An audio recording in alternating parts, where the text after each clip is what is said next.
Well, a lot of people, since they don't already know me as a recording artist, think that this was just something that I thought up in 1 minute and did. That's hot. Nobody else learned about this. In fact, the more we learned, the more angry we got. But at the time, we just let it sit there. Not long after that, I was traveling to Madison as part of a carpool with lawmakers from throughout the area. That particular day, I was driving, so I reached down and turned on the radio.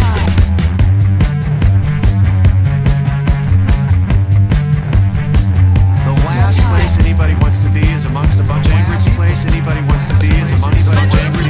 a bunch of angry people. A bunch of angry, so we left it. Now we'll go shopping. Well, again, something amazing happened. You know, the folks that were angry about this started to recall, and they were told they needed to collect 73,000 signatures in 60 days.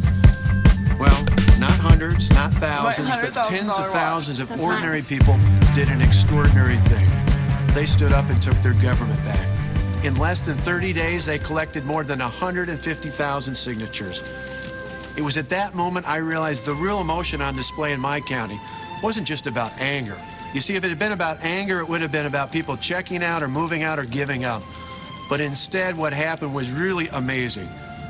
You saw people standing up shoulder to shoulder, neighbor to neighbor, and saying, "We want our government back."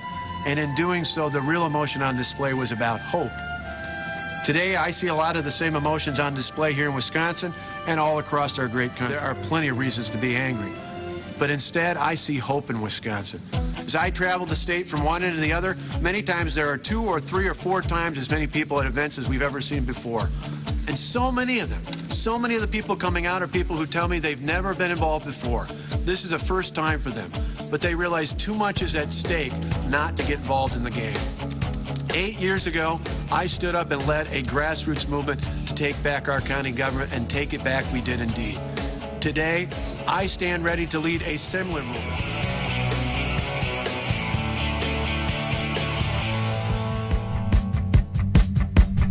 And I've never in my life worked. That's hot.